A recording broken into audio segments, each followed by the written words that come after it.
شهزاد جان 4 میسر سرود رو زمزمه میکنن. سپس کارگردان یک ترانه دلویز از شهزاد دوران هنرمند محبوب و شناخته ایشان باشد ما چقدر گفتیم ما امروز در خدمت شما. بهترین.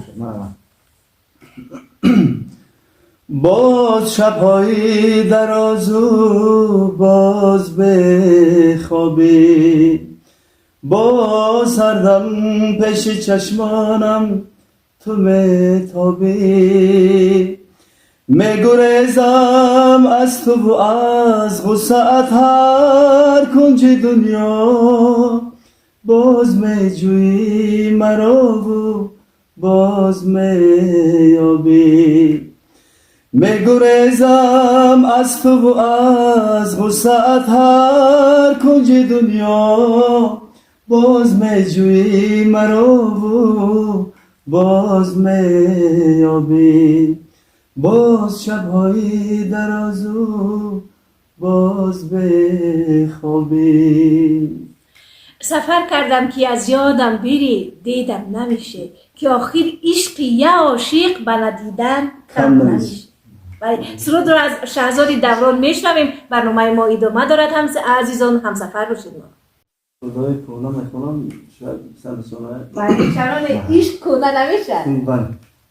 عزیزی من بیا بمارم این شب، ستاره در هوا میشمارم این شب، من که مردم زیرم پروا نداری، تو رو من بر خدا میسپارم این شب، من که مردم زیرم پروا نداری، تو رو من بر خدا میسپارم این شب. شما جشن سلام مبارک. همه مبارک شود. ما هر لحظه با هم پیوندیم. کنج صندلی بنشسته شبها مادری پیرم، تو شاید جامعه دامادی میدوزی بسدلیت، کی روزی توی دیده در خدی من بشکنی ارمان، ببینی تا برنگینم به حسنی نو جوانیت، با آن دستانی لرزانی شرفمنده بمیرم من، با آن دستانی لرزانی شرفمنده بمیرم من، ایو مادر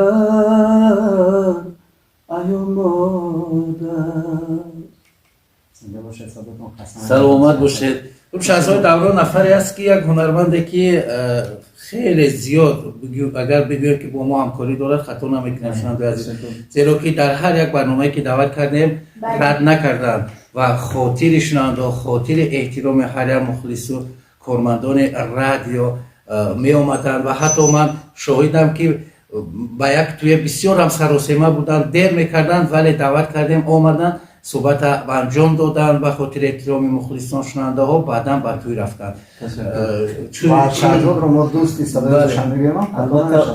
بله در همه شادی و در همه لحظه هایی که ما با هم هستیم میبینیم شهزاد هست. واقعا از آغاز کار از آغاز مثلا ایجادیات بگیم ما خورد سر دوشنبه همکار داشتم، شما شاهد هستید. با اشای زودی میامدیم با همراه شما کسب بودیم و کلی کارمندای رادیو سر دوشنبه برای ما همچنین یک عضو یک عائله بودن تا امروز هستن.